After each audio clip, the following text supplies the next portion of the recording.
আসসালামু আলাইকুম। কি অবস্থা সবার? আশা করি সবাই ভালো আছেন। আল্লাহর রহমতে আমিও ভালো আছি, আলহামদুলিল্লাহ আলহামদুলিল্লাহ। আজকে আমার অনেক খুশির দিন। আমি আমার ফার্মের জন্য মুরগি অর্ডার করছিলাম, ওইগুলো সব চলে এসছে। আমি আজকে অনেক খুশি, আলহামদুলিল্লাহ। আমার যা হিসাব নিকাশ যা হয়েছে, মুরগি আমি যেহেতু এই প্রথম, আমার মুরগি নেওয়া লেগেছে খাবারের পট। এই যে মুরগি এসছে, দোকানওয়ালা ভাইও দেখে বলছে যাক আলহামদুলিল্লাহ, মুরগির বাচ্চাগুলো অনেক সুন্দর। এবারের বাচ্চাগুলো অনেক মোটা মোটা। এই জায়গায় দেখেন কত কিউট, আলহামদুলিল্লাহ। আমি তো অনেক এক্সাইটেড, আমি অনেক খুশি। সবগুলো দেখানোর পরে আমার যে কটা খাবারের পাত্র লাগবে, আমার যেহেতু 160 পিস মুরগি এলো, 5টা ছোট পানির পট আর 5টা বড় পানির পট, আর 5টা খাবারের ছোট পট আর 5টা বড় খাবারের পট। ছোটবেলায় 5টা 5টা করে আর বড় বেলায় আরো 5টা 5টা করে, মোট 10টা 10টা করে খাবারের পট। দোকানওয়ালা ভাই বলছে যে সবগুলো হলো পট গুনে গুনে দাও। ওটা হলো ভ্যানালা, আমাদের যে ভ্যানের যে ড্রাইভার সে সব গুনে গুনে ঠিক করে নিচ্ছে। উনি দোকানওয়ালার পরিচিত, আমাদের বাসা থেকে দোকান অনেকটাই দূর। আর এটা হলো একটা স্যালাইন, লাইসোভেট। আর এই দুইটা হলো অ্যান্টিবায়োটিক ঠান্ডার জন্য। এটাও হলো অ্যান্টিবায়োটিক, এগুলো হলো ঠান্ডার জন্য। যেটা বললো আমি তো একটু ধারণা কম, এই অনুযায়ী যেটা বললো আমি সেটাই শুনছি।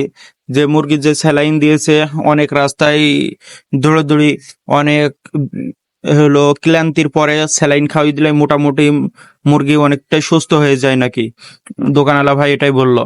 যাক, আমি ওষুধগুলো কিভাবে খাওয়াইতে হবে না হবে আমি সব ভালোভাবে শুনে নিয়েছি।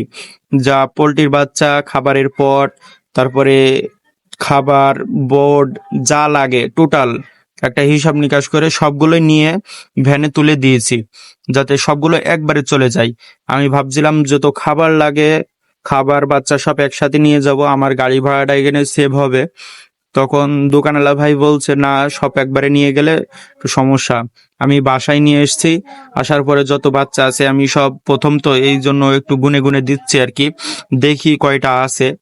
যত শর্ট হবে না, কার্টুনের ভিতরে গুনাই থাকে, তারপরেও মনটা একটু চাচ্ছে একটু গুনে গুনে দেখি। বাচ্চাগুলো দেখেই যেন মনগুলো জুড়িয়ে যাচ্ছে, আলহামদুলিল্লাহ। আমি অনেক খুশি। আপনারা আমার জন্য দোয়া করবেন, আমি দেখি কতদূর কি করতে পারি। আর এই বাচ্চাগুলো দেখে মাশাল্লাহ না বলে যাবেন না। মাশাল্লাহ না বলে যাবেনই না। আমি বাচ্চাগুলো দেখে অনেক খুশি। আর আমার এই বাচ্চাগুলো, আপনারা জানতে চান যে হলো এই বাচ্চাগুলো যে কি বাচ্চা, আমার এই বাচ্চাগুলো আমি নিয়েছি প্যারাগন, প্যারাগন কোম্পানির বাচ্চা। আজকের জন্য বাচ্চার রেট একটু খুবই কম ছিল, আলহামদুলিল্লাহ। এই দিক থেকে আমি একটু বাচ্চার দাম আমি অনেকটাই লাভবান হয়েছি, যে বাচ্চাগুলো আমার 50 টাকা করে পিস পড়েছে। আর আগের দিনও বাচ্চাগুলো ছিল হলো 56 টাকা করে, কালকে হঠাৎ করে 50 টাকা করে হয়ে গিয়েছে। এই জন্য আমি অনেকটাই খুশি। আমি যেহেতু বাচ্চা এই প্রথম তুললাম, মনের ভিতরে একটু ভয় ভয় কাজ করছে, তারপরেও অনেকটাই আনন্দও হচ্ছে। আমি কি করব না করব এমন একটা ভয় লাগছে। তারপরেও এখন অনলাইনের যুগ, সবকিছুই জানা, ভিডিও দেখলেই সবকিছু জানা যায়, বোঝা যায় কিভাবে কি করতে হবে। প্রথমে তুষ দিয়ে পেপার গুলো পেড়ে নিয়ে চারিকলে বোর্ড দিয়ে দিয়েছি। এখন 2 দিন, আজকের থেকে কাল সন্ধ্যা পর্যন্ত খাবার পেপারের উপরে ছিটিয়ে দিতে হবে। ওরা এত ছোট বাচ্চা, এখন তো পাত্র থেকে তুলে খেতে পারবে না, এই কারণে মাটিতে ছিটিয়ে দেওয়া হচ্ছে পেপারের উপরে। এই যে পেপারের উপরে ছিটিয়ে দিয়েছি, আল্লাহর কি মহিমা দেখেন, আপনারা দেখলেই বুঝতে পারবেন। এতটুকু বাচ্চা নিয়ে এসে খাবার ছিটি দিয়ে ওরা বুঝতে পারছে যে এটা ওদের খাবার। খাবারের সাথে পানিও দিয়েছি, পানি বর্তমানে 2টা পট দিয়েছি, কালকে আরো একটা পট বাড়াই দিব।